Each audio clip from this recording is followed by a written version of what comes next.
Assalamualaikum warahmatullahi wabarakatuh.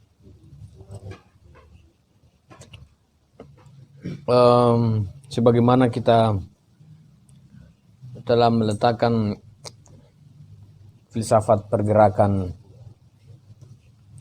Ali Syariati dalam refleksi kisah, dalam refleksi buku sahadahnya terkait dengan gerakan sosial. Kita sudah memetakan paling tidak berkaitan dengan syahadah dan martir ya.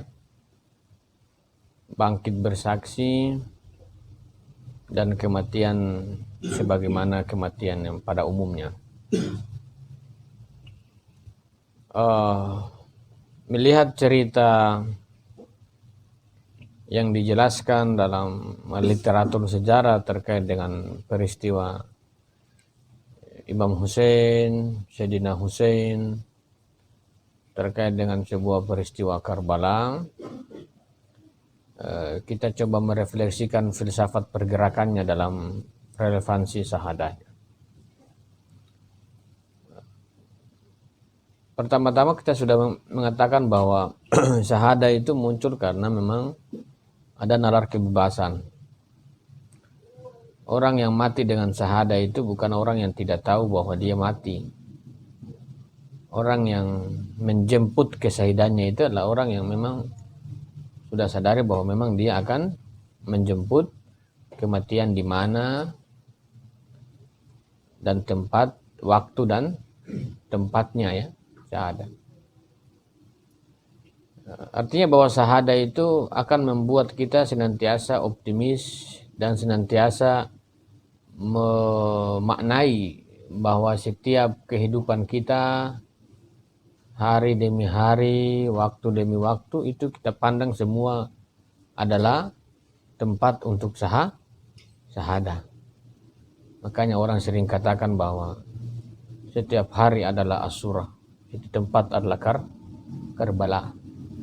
Jadi jiwa-jiwa yang syahadah itu jiwa-jiwa yang melihat dalam 4 penjuru mata angin, utara, selatan, timur, dan barat, itu bermakna syahadah. Di mana tempat, di situ bagi dia bangkit. Di mana tempat, di situ bagi dia saksi ya. Itu syahadah ya. Jadi tidak ada tempat di mana yang terbebas dari kebangkitan dan kesaksian. Di mana tempat tidak ada yang disebut dengan pengecualian ruang narasi tentang sebuah kemanusiaan. Karena syahadah berkaitan dengan kebangkitan. Dan kebangkitan berkaitan dengan apa? Dengan semua dimensi di mana tempat kita berada, di situ sebenarnya cara kita memasuki kerinduan kita terhadap syahadah. Kemerdekaan ya, tidak ada paksaan dalam gerakan itu. Jadi gerakan syahadah itu gerakan yang memang murni ya, murni adanya kebebasan dan kemerdekaan. Tidak ada yang disebut dengan senioritas, tidak ada yang disebut dengan otoritatif ya. Otoritatif bagi seorang individu adalah kemerdekaannya. Dan kemerdekaan yang lahir dalam sebuah pergerakan dalam makna kebangkitan dan kesaksian itu adalah setiap orang harus memahami arah dan tujuan gerakan. Ini falsafah pergerakannya dalam teori syahadah. Saya dari tadi berpikir membaca sejarah, paling tidak membaca beberapa bacaan kertas, saya berpikir bahwa kenapa bisa ya bahwa Sayyidina Hussein, Imam Hussein telah menganjurkan bahwa sanak keluarga atau orang-orang yang ikut dengannya itu harus pergi ya. Dia sudah mempersilakan pulang. Ada yang lain pulang, ada yang bertahan. Kalau yang lain pulang tidak menjadi soal karena memang disuruh pulang. Tapi ada sebagian manusia yang disuruh pulang tapi tidak mau pulang. Padahal ancamannya itu mati. Dikatakan bahwa pulang saja. Bukan kalian yang diincar. Saya yang diincar. Tapi kenapa mereka tidak pulang? Itu pertanyaan. Nah, mereka tidak pulang. Hari ini kalau sudah ada di hadapan kita itu sebuah kenyataan bahwa memang itu mengancam diri kita. Kalau disuruh kita pulang, pasti kita pulang ya. Pasti kita kemudian menghindar. Pasti kemudian kita melarikan diri. Jangankan disuruh pulang, kita akan pulang sendiri. Kalau memang itu berkaitan dengan maut. Tapi menarik dalam secerca cerita Al-Husain, Karbala itu, fase-fasenya sebelum memasuki ruang-ruang pertempuran, pulang. Pergi, kalian saya anggap sebagai umat. Tapi kenapa bisa? Sebagian orang pada waktu itu tidak mau berangkat pergi dan tidak mau keluar dari barisan pergerakan. Lagian hitung-hitungnya tidak untung-untung juga. 72 banding 3.000 itu secara kalkulatif tidak menang. Kalkulatif gerakan itu tidak. Sangat sulit kita katakan bahwa itu bisa mencapai sebuah ekstase kuantitatif atau kita hitung probabilitasnya kemenangan. Dihitung kalkulasi material. Melihat pergerakan-pergerakan yang dimainkan dalam lakon sejarah manusia itu menjadi tanda tanya besar, kenapa mereka itu tidak mau pulang? Disuruh pulang loh ya. Ada sebagian orang dalam perjalanan, ada yang sebelum disuruh pulang sudah pulang. Ada yang disuruh pulang kemudian pulang. Tapi ada 72 orang dalam fakta sejarah itu, ini refleksi pergerakan. Saya tidak merefleksikan tendensi-tendensi teologis. Jadi bahwa berkaitan dengan falsafah pergerakan, dengan gerakan yang tidak melihat kuantitas massa. Namun ketika perkataan Sayyidina Husain, Imam Husain mengatakan pergi, suruh pulang ya. Sebelum pertempuran kan suruh pulang. Lantas kenapa mereka itu bertahan kemudian mengorbankan diri? Ada apa? Satu, kita sudah mengatakan bahwa memang ada disebut dengan kesadaran. Lantas kita bertanya kesadaran tentang apa? Sampai kekuatan jiwa manusia, individu terhadap pemimpinnya itu begitu kuat. Kalau lemah itu ikatan kepemimpinan, itu berarti lemah. Bahwa setiap pergerakan yang dimainkan oleh siapapun itu, dalam cerita Karbala, cerita Asyura, itu ada disebut dengan apa? Kesatuan, kesadaran bersama. Jadi kekuatan dalam masyarakat itu, dalam gerakan, itu setiap individu dan individu yang lain harus punya kesadaran yang sama. Kalau tidak punya kesadaran yang sama, pasti keluar barisan. Kompromi akan terjadi. Jadi dasar gerakan sosial yang dipentaskan oleh Sayyidina Husain dengan 72 anggota keluarga dan sahabatnya, itu cuma satu frame bersama, yakni kesadaran bersama. Suatu masyarakat itu kuat ketika masyarakat itu diikat dengan kesadaran bersama. Jadi modal sosial kita, kalau orang bicara gerakan, jadi gerakan sosial itu salah satu modal yang kuat itu berkaitan dengan kesadaran kolektif. Itu harus ada pada setiap komunitas dalam gerakan.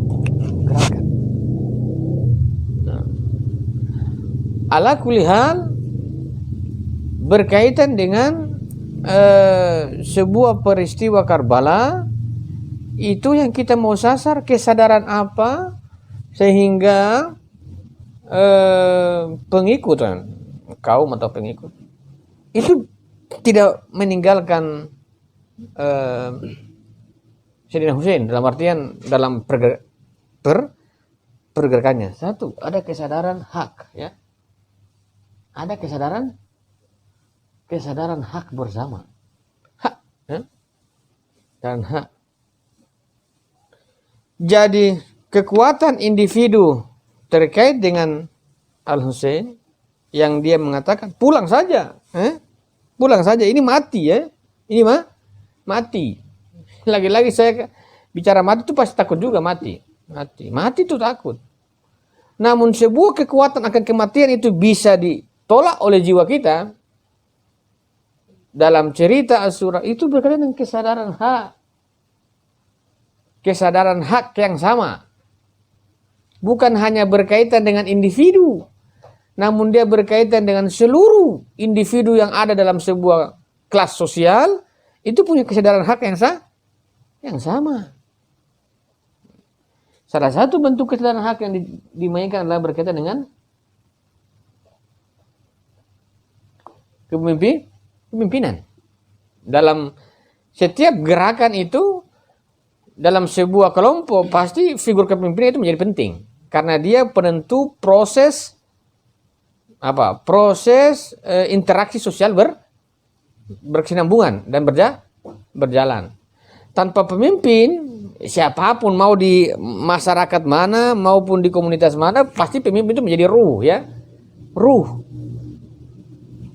Tanpa pemimpin, maka kita akan melihat bahwa sebuah skema sosial, proses sosial itu tidak berjalan secara harmonis. Nah, berkaitan dengan sebuah gerakan yang dicetuskan oleh Al-Husain dengan masanya 72 orang itu, ya, itu berkaitan dengan apa? Satu, kesadaran hak atas kepemimpinan.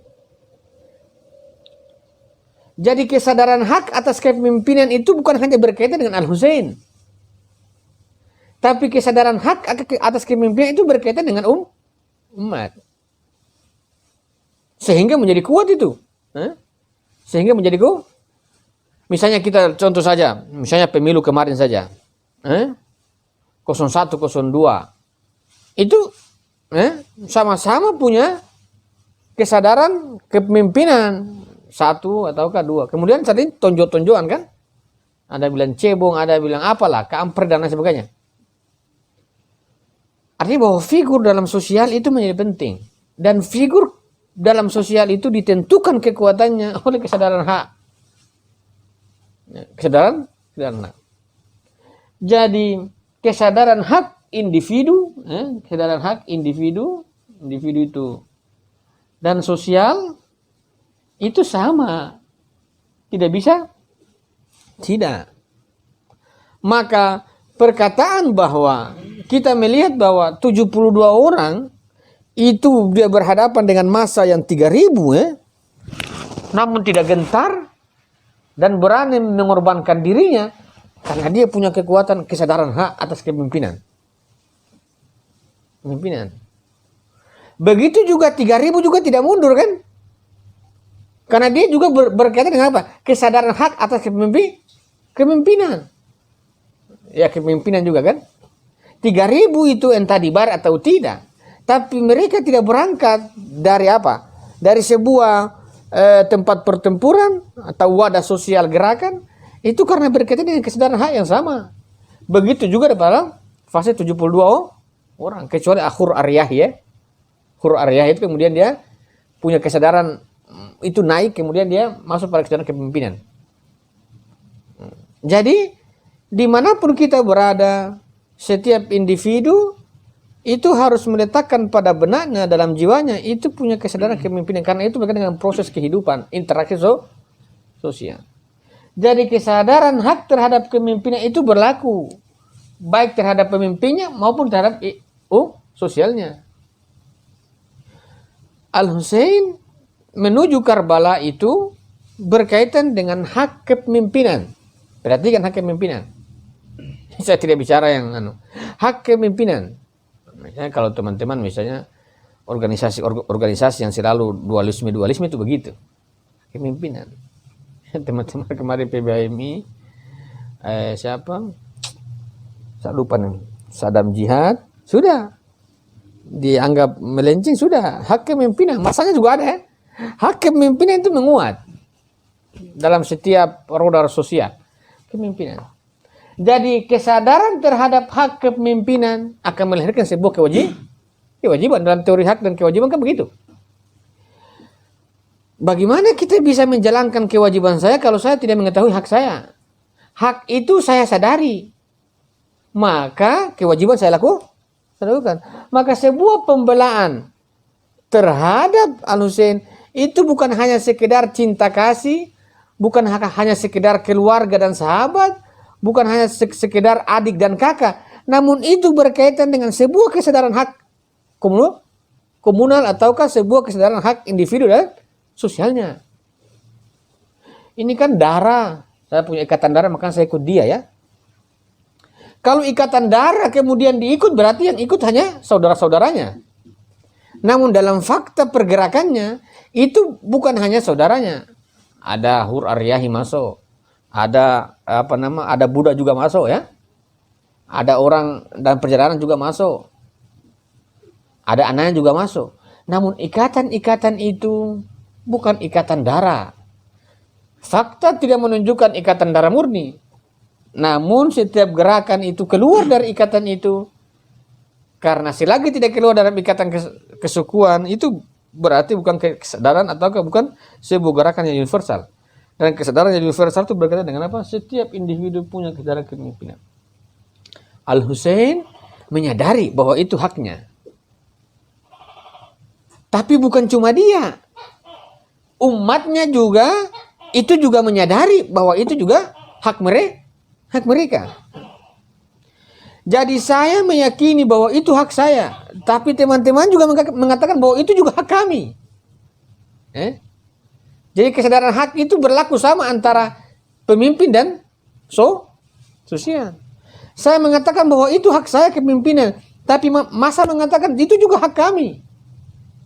Maka cerita dalam fase pergerakan Asyura itu adalah antara individu dan massa menyatu dalam hak kepemimpinan sosial ya. Kepemimpinan sosial, saya tidak bicara kepemimpinan struktur politik. Kita mengatakan, kenapa bisa Al-Husain itu menuju Karbala, mau ambil apa? Kepemimpinan. Berkaitan dengan hak kepemimpinan itu berkaitan dengan kepemimpinan masyarakat. Berkaitan dengan kepemimpinan sosial. Bukan kepemimpinan politik. Kalau bukan kepemimpinan politik, kita punya pertanyaan yang sederhana. Lantas kenapa capek-capek buat apa ke Karbala untuk menuntut? Bukankah buat front tersendiri juga itu bisa? Bukankah tanpa harus maju pada medan laga yang membahayakan diri? Lebih baik buat front sendiri kan? Namun kenapa bisa?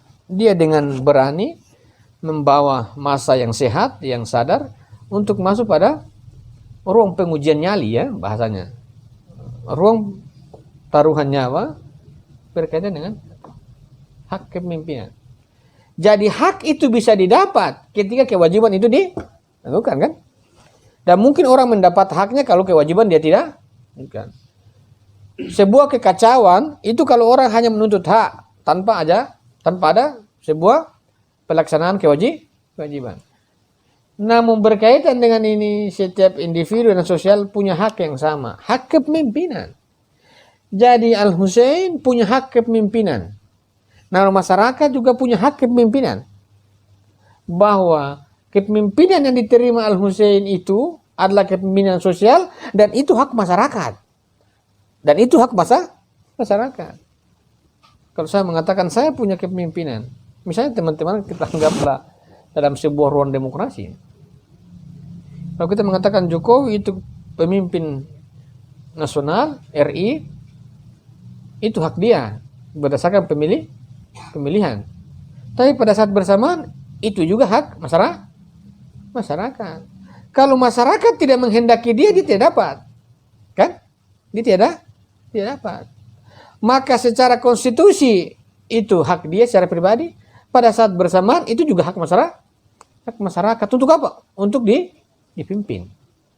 Maka kesadaran hak atas kepemimpinan berkaitan dengan individu dan sosial itu wajib ya.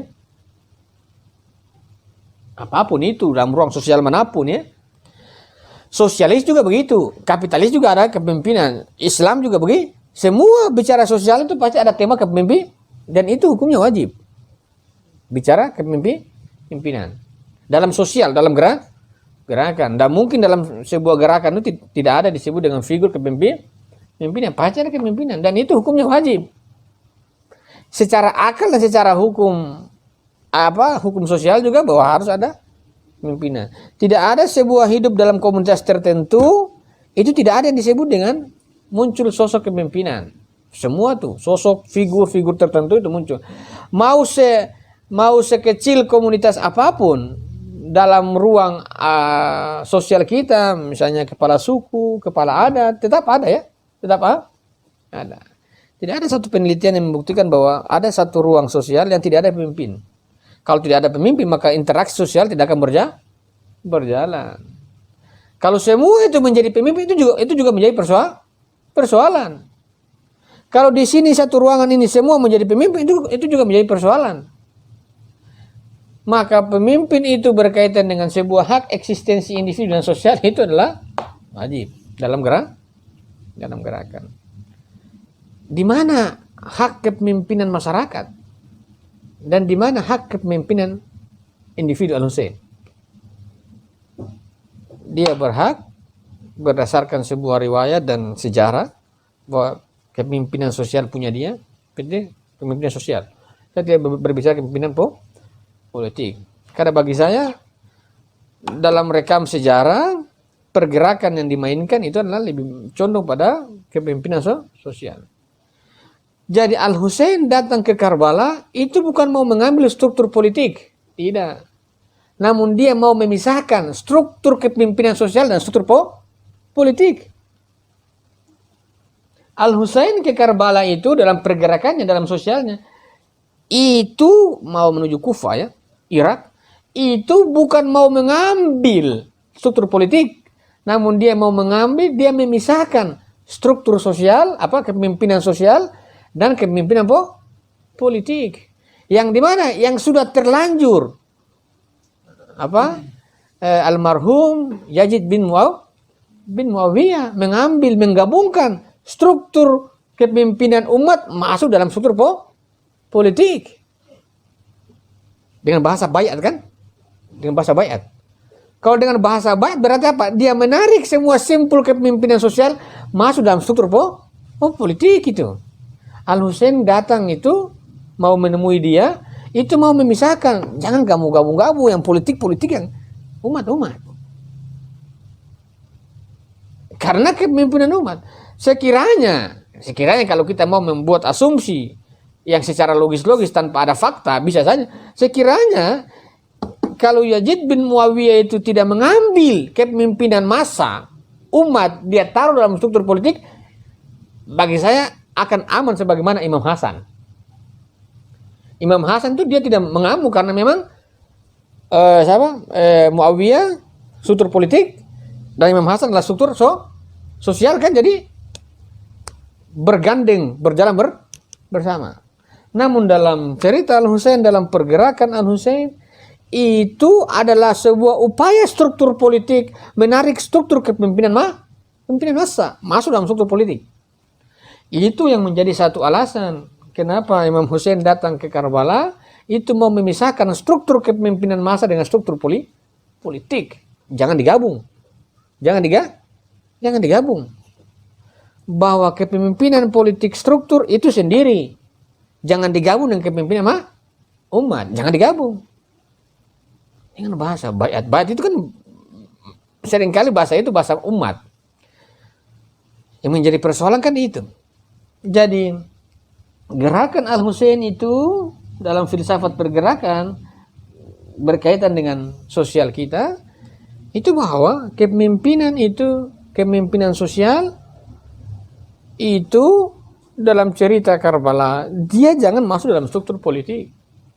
Ini massa. Tapi kalau yang masuk juga tidak masalah, tidak haram-haram juga. Cuma ini berkaitan dengan kepemimpinan sosial. Misalnya kayak kita di wilayah Nusantara ya, disebut dengan kepala-kepala adat ya. Kepala-kepala adat. Kepala suku ya. Tapi sekarang kepala suku sudah berpolitik. Padahal sebenarnya kepala suku ini adalah pimpinan sosial yang kekuatannya, modalitasnya itu lebih kuat daripada modal politik. Sekarang tidak ditarik gitu ya. Struktur politik menarik mereka dalam struktur kekuasaan. Wah sudah, jadi tim sukses. Nah ini menjadi persoalan itu.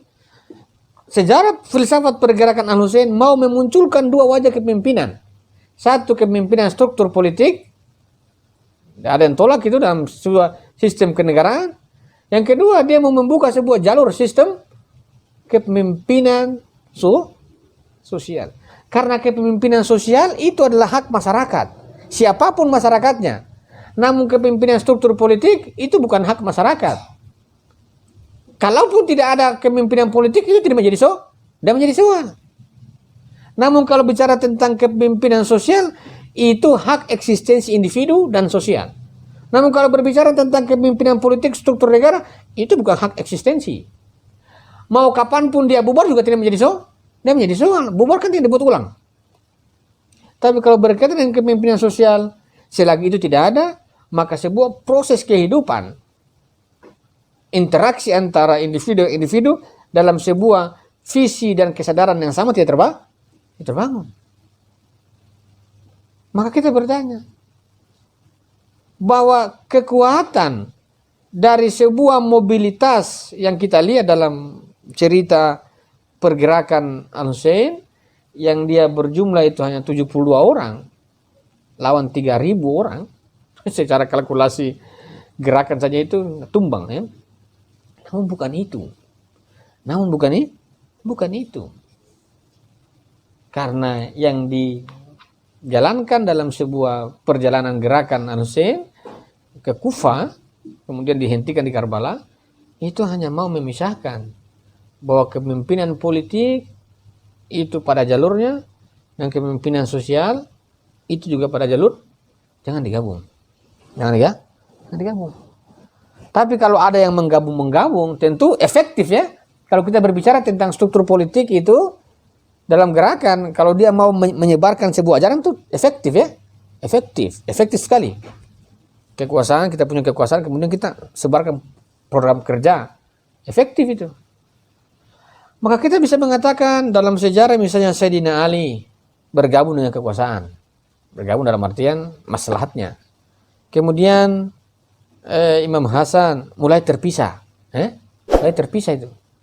Al-Husain itu politik dan politik dan kemanusiaan, kepemimpinan sosial memang betul-betul terpisah habis. Imam Ali masih bergabung ya. Bergabung setelah Khalifah Utsman, beliau kan masih bergabung tuh. Imam Hasan pisah ya. Pisah Muawiyah, almarhum Muawiyah sama almarhum Imam Hasan terpisah. Al-Husain betul-betul dipisahkan. Dipisahkan. Dengan apa? Dengan sebuah taruhan nyawa, jiwa berdasarkan sebuah kesadarannya. Jadi kalau kita melihat bahwa perjalanan Karbala itu adalah perjalanan segelintir manusia yang mau mentransformasi masyarakat menuju kepemimpinan sosial. Karena individu dan sosial itu wajib dalam wilayah kepemimpinan. Kepemimpinan dalam artian ini kepemimpinan sosial yang dia berkaitan dengan apa? Sebuah proses pembimbingan.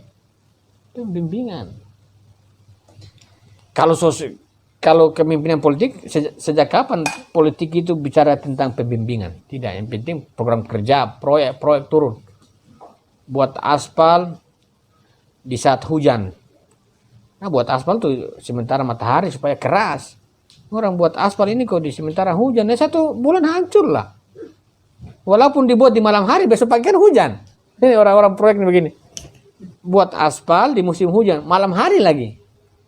Besok paginya hujan. Bolong-bolong kan? Bolong-bolong. Ini.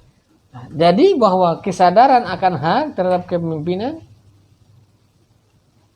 berkaitan dengan sebuah individu dan sosial wajib dalam gerakannya itu hanya meletakkan sebuah kenyataan bahwa kepemimpinan sosial itu adalah hal yang eksisten dan itu berkaitan dengan sebuah proses pembimbingan masyarakat.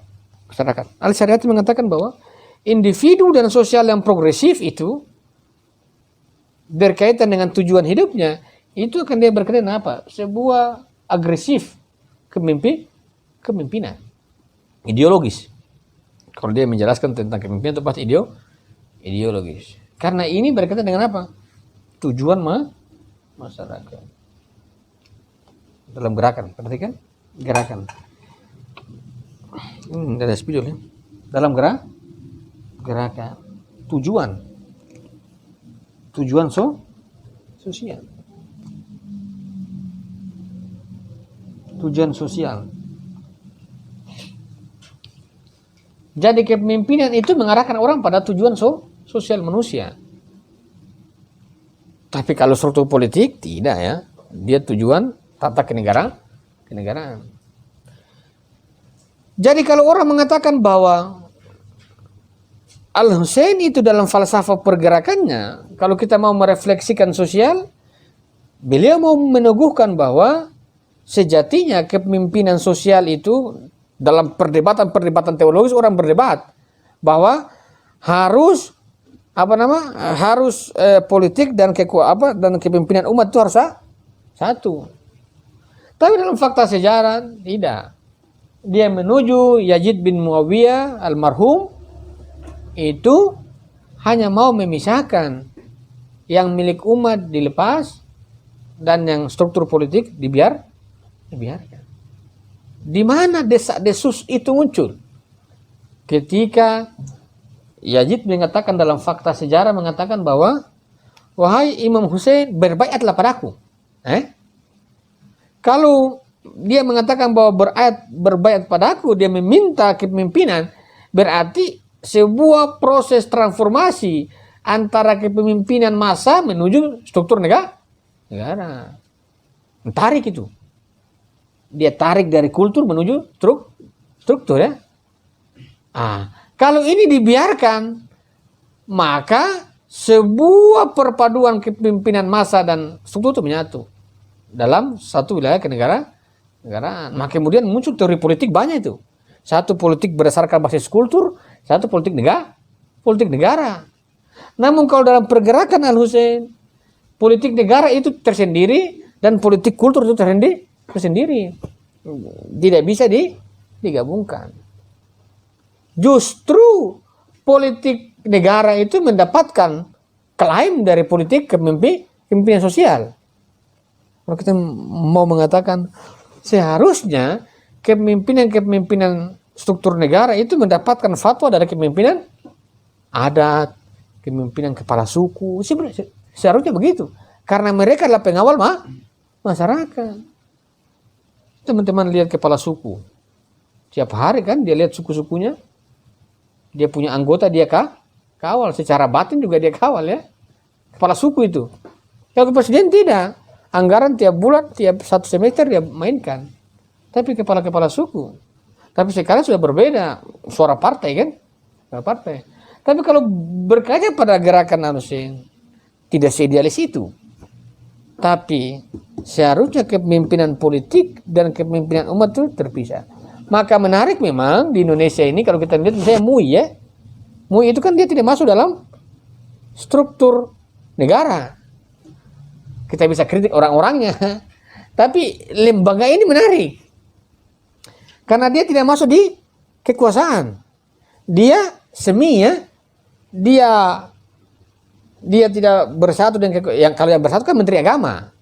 Kalau Menteri Agama itu memang dia menyatu dengan struktur kekuasaan.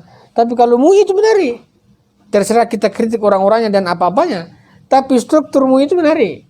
Karena dia membuka sebuah fasilitas keumatan yang tidak beririsan dengan negara. Bahkan dia tiap hari kritik ya. Kritik negara. Itu bagus. Bahwa ada memang kepemimpinan umat di sini. Jadi kalau orang bilang Islam Kalau orang bilang bahwa Indonesia itu negara kafir, tidak, negara Islam. Negara Islam. Dengan apa? Struktur politik yang dalam negara yang kita lihat itu adalah struktur kekuasaan R1 Pak Presiden Jokowi, dan yang sekarang siapa ya di MUI itu.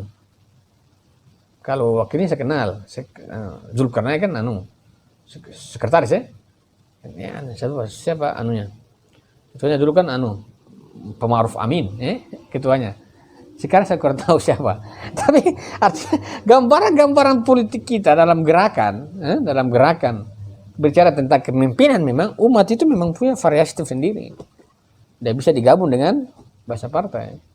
Tapi kalau kita lihat sekarang sudah campur baur, itu menjadi hal yang perlu kita kritisi.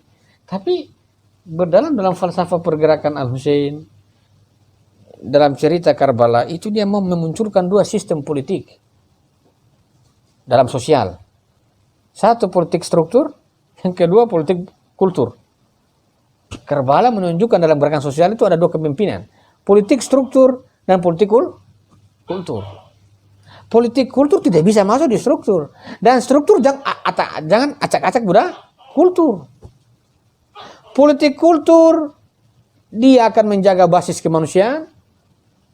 Politik struktur jangan mencoba mengacak-acak basis kebudayaan. Kalau sekarang ini terjadi, seringkali politik struktur itu mengacak-acak kepemimpinan faktor kebudayaan. Karena apa? Karena memang karena kepemimpinan kebudayaan kita, kepemimpinan sosial kita itu sudah masuk dalam struktur. Bahkan sultan-sultan semua sudah pernah masuk kan? Jatah lah ya kan? Jatah keturunan sultan masuk di DPR RI. Kepala suku apalagi di kampung-kampung. Jatah itu keturunannya masuk. Padahal berkaca dalam semua pergerakan Al-Husain itu memang tabu kepemimpinan dipisah dua dalam sosial. Satu, struktur berkaitan dengan 3.000 massa. Yang kedua berkaitan dengan 72 massa. Artinya bahwa 72 massa ini bukan sekedar komunitas, karena dia juga punya kepemimpinan. Yang 3.000 juga punya kepemimpinan. Maka dalam Karbala dalam falsafah pergerakan Al-Husain itu menunjukkan dua model sosial yang saling berhadapan dengan dua figur kepemimpinan yang berbeda. Satu kepemimpinan struktur, yang satu kepemimpinan kultur.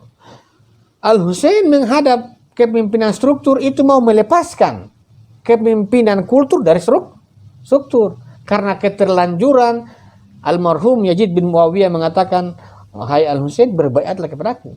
Berarti apa? Kultur yang dia tarik di struktur. Maka ucapan itu harus dilepas. Dengan apa? Dengan kesahihan. Terus apakah memang ada sebuah garis sejarah masa lalu? Tentu iya. Tapi kita bahas pada sisi Karbalanya, bahwa potret Al-Husain menuju Karbala itu mau mencerabut perkataan Yazid bin Muawiyah almarhum itu dari sebuah kepemimpinan kultur, dari kepemimpinan struktural. Sangat sulit kita membayangkan bagaimana kepemimpinan kultur dimasuk dalam struktural, itu sangat berbahaya. Hanya Jogja ya yang menarik. Kultur dan struktur bergabung kan? Bergabung. Bagaimana anunya itu kurang tahu.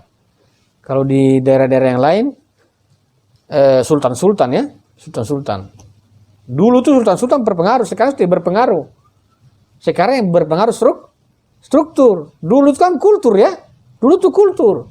Ketika Indonesia ini merdeka, kemudian sudah. Karena sudah tidak menarik itu yang kerajaan-kerajaan yang lain, sudah. Padahal itu menarik karena dia berbicara tentang kepemimpinan kultur yang harus dijaga.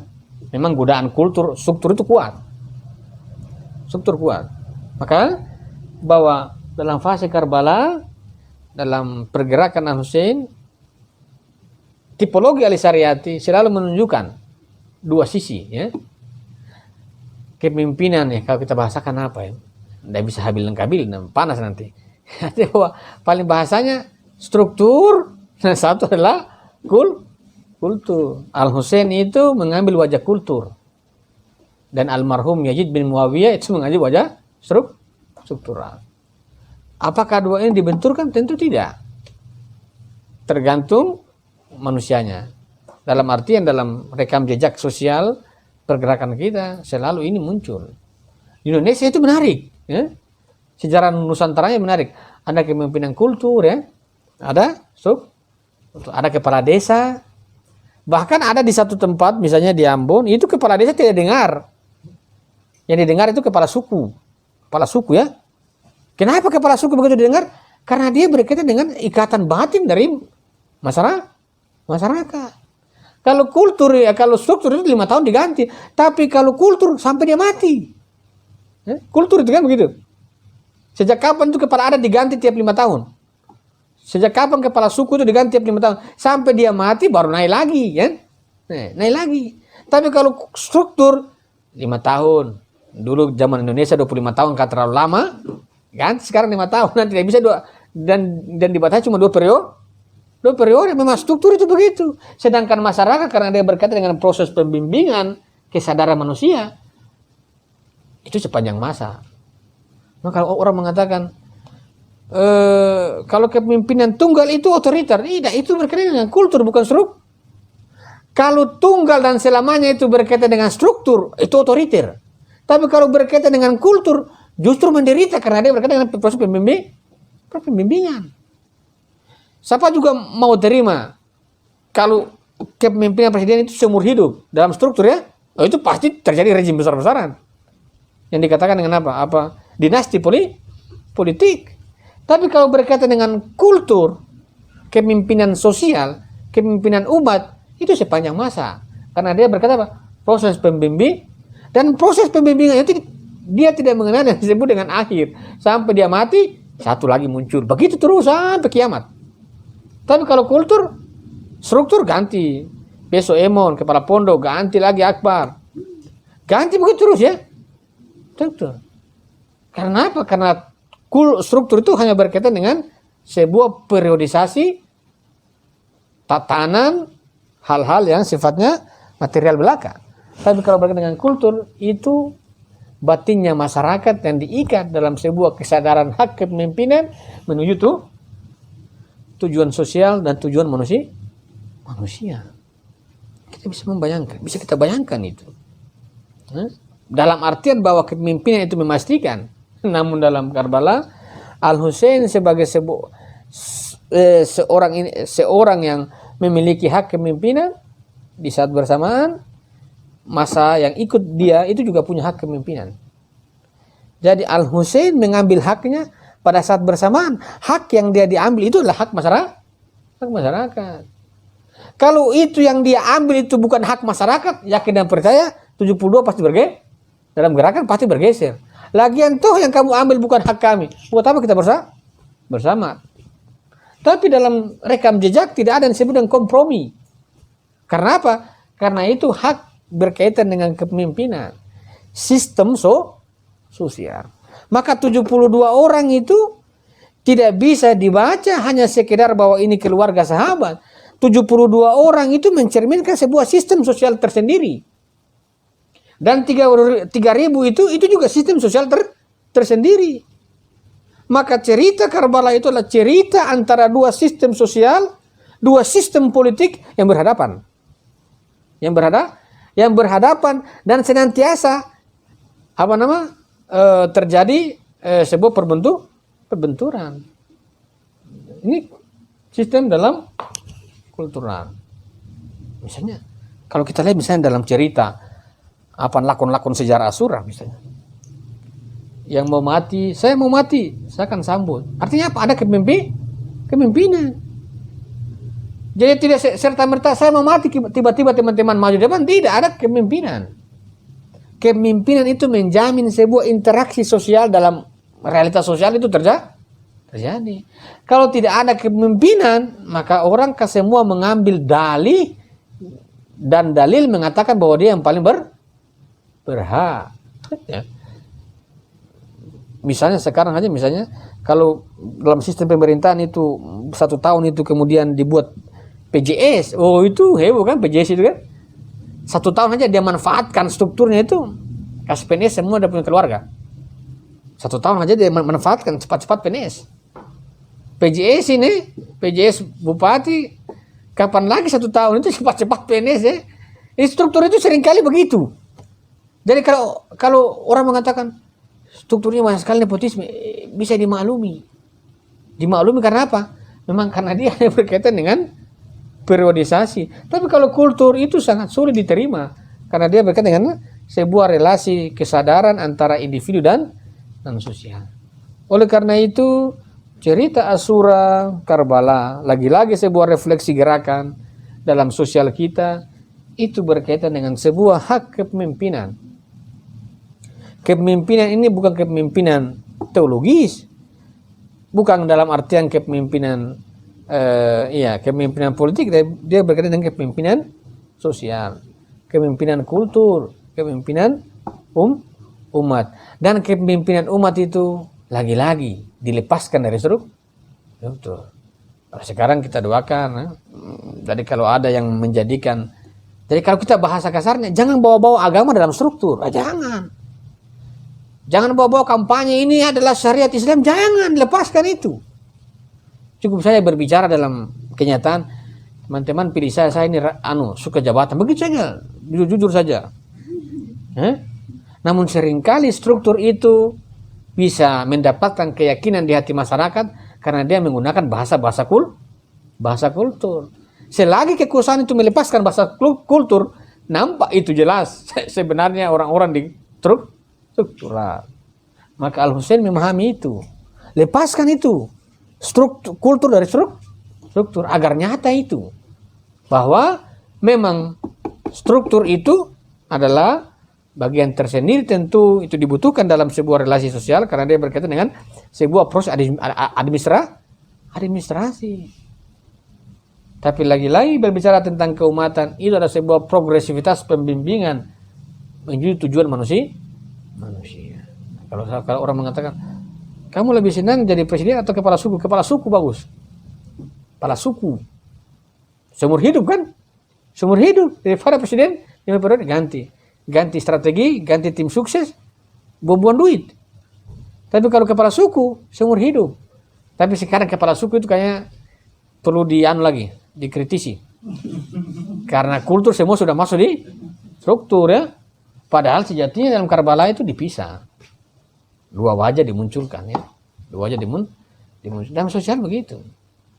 Ada orang suka di kultur, ada suka di struktur. Lantas kita mengatakan, kalau semua itu orang berkaitan dengan kultur, bagaimana dengan struktur ya? Struktur itu akan dimasuki orang-orang yang dididik oleh kultur. Tidak harus. Jadi pada sistem struktur itu akan berkaitan dengan apa? Sebuah relasi dengan kultural. Bukan relasi dengan yang lain. Ini kan kemudian hasrat orang ini kan disinter hasrat orang kemudian sini berbenturan. Siapa yang mau? Makanya siapa yang tidak mau kalau orang mengatakan bahwa kita punya kepemimpinan seumur hidup? Orang pasti mau ya. Tapi kepemimpinan seumur hidup itu bukan berkaitan dengan kultur, bukan berkaitan dengan struktur, tapi dengan kultural. Sistem politik sekarang modern pasti dia bicara semua struktur, bukan kultur. Sistem kultur itu selalu bicaranya berkaitan dengan kebudayaan Islam. Di kampung-kampung itu kepala suku itu bagus. Orang hargai dan dia pegang perangkat-perangkat adat, itu bagus orang-orang begitu. Sekarang berbeda. Ketua DPC partai lebih tinggi jabatannya dari kepala suku. Sejak kapan itu pikiran itu muncul ya? Sejak kapan itu struktur lebih tinggi daripada kultur? Sejak kapan itu muncul pemikiran-pemikiran itu dalam gerakan? Orang semua berbondong-bondong. Karena memang kalau di kultur itu nanti yang ada teori-teori keturunan kan muncul itu. Itu yang seringkali mengganggu ya. Seringkali mengganggu. Tapi memang kultur itu dia berkaitan dengan sebuah sistem kelayakan individu. Karena dia berkaitan dengan sebuah proses pembimbingan masa. Kalau struktur, yang saya mau sampaikan bahwa memang dalam keterlibatan perjalanan gerakan Al-Husain dalam Karbala, terlepas dari orang menafsir bahwa itu adalah sebuah hak teologis, hak agama, tapi bagi saya yang lebih relevan dengan sebuah gerakan yang dia mainkan dalam lakon Karbala, Asyura, itu adalah berkaitan dengan memisahkan jalur politik, struktur dengan jalur politik kebudayaan. Jadi menghadap Yazid itu bukan mau mengambil struktur, itu tidak. Menghadap Yazid itu hanya mau menyampaikan hak kepemimpinan. Dan hak kepemimpinan itu bagi Al-Husain itu kepemimpinan manusia dalam artian kepemimpinan sosial atau kepemimpinan bukan berkaitan dengan hal-hal yang modelnya struktural. Bagi saya dalam sebuah perjalanan Karbala itu yang paling menonjol sejauh ini. Kita akan mengatakan, lantas bagaimana kalau kita berbicara tentang kepemimpinan ini berkaitan dengan masyarakat, tapi sekarang ini yang disebut dengan kepemimpinan itu sudah tidak ada lagi, sudah tidak ada. Al-Husain meninggal itu selesai, tapi ada masyarakat. Kalau Al-Husain itu meninggal, tapi ada masyarakatnya. Kalau kita berbicara tentang sebuah masyarakat, berarti gerakan itu terjadi di masyarakat, karena dia berkaitan dengan kultur. Dengan begitu maka sebuah kepemimpinan itu senantiasa hadir pada bahasa-bahasa kultural, dan itu harus berkaitan dengan apa? Sebuah proses pendidikan kesadaran masyarakat lahir dan batin secara terus menerus. Poin pertama dalam Karbala itu dia menunjukkan figur kepemimpinan. Insya Allah pada faktor kedua kita melihat bagaimana yang dimaksud dengan kepemimpinan sosial dalam keberlanjutan kebudayaan, berkaitan dengan sebuah eksistensi kepemimpinan yang diletakkan dalam sebuah perubahan-perubahan sosial yang itu ditempuh dengan jalur kebangkitan. Saksi, karena ini bicara tentang kebangkitan. Maka kalau kita berbicara tentang syahadah dalam prakteknya, maka syahadah itu mau menunjukkan bahwa dia bersaksi dan bangkit bahwa sistem politik itu ada dua. Bahwa sistem politik itu satu berkaitan dengan keumatan, satu berkaitan dengan struktur politik. Kalau orang mengatakan sekiranya syahadah itu adalah bangkit dan bersaksi, maka dalam kebangkitan dan kebersaksian itu berkaitan dengan sebuah kepemimpinan, dan itu berkaitan dengan sebuah laku sistem sosial dalam interaksi-interaksi yang dibimbing berkaitan dengan sistem kepemimpinan. Dan sistem kepemimpinan itu berkaitan dengan potret keumatan satu dengan struktur, dan ini tidak bisa dicampur. Jangan dengan sengaja, jangan dicampur-campur. Karena yang ini adalah sepanjang masa. Seringkali orang mengatakan otoriter. Yang ini tidak sepanjang masa. Kalau kayak Gaddafi, Gaddafi itu sepanjang masa kan. Dulu kan Soeharto sepanjang masa, tapi sudah dilengsarkan. Kalau struktur itu sepanjang masa itu berbahaya. Struktur ya, jangankan sepanjang masa, 2 periode saja sudah berbahaya. Apalagi sepanjang masa ya. Sepanjang masa. Tapi kalau berkaitan dengan kultur, justru sepanjang masa dalam kultur itu menderita. Kalau yang ini kan 5 tahun selesai, pergi refreshing di pantai-pantai mana, di Bali, kasih segar otak. Tapi kalau ini tidak pernah segar otak. Sampai mati baru segar otaknya. Kultur masalahnya. Karena dia berkaitan dengan pembimbing. Makanya saya seringkali ulangi, kalau ada teman-teman saya mengatakan, kamu pulang apa? Bangun gerakan di kampung, iya. Satu kuburan, yang kedua perbaiki itu struktur masyarakat kepala suku itu. Ditata ulang otaknya. Ditata ulang. Karena itu kadang-kadang kepemimpinan kebudayaan. Mungkin karena sampai sekarang mungkin jaminan kehidupannya tidak diperhatikan. Sekarang harus dilihat itu ya. Tapi kepemimpinan kebudayaan itu sangat kuat. Di kultur masyarakat Indonesia itu orang lebih dengar itu kepemimpinan kebudayaan daripada struktur. Tapi sekarang itu dibalik ya. Dibalik. Jadi seakan-akan struktur itu kemudian yang mempengaruhi kultur. Justru dalam sejarah kebudayaan Nusantara itu kultur yang menjaga struktur. Sebagaimana misalnya kultur NU, kultur Muhammadiyah. Kalau mereka dua ini sudah tidak percaya, struktur pasti runtuh. Bagi saya, itulah kenapa syariat senantiasa menekankan bahwa gerakan intelektual itu gerakan kultur, tradisi. Sekian dari saya. Assalamualaikum warahmatullahi wabarakatuh.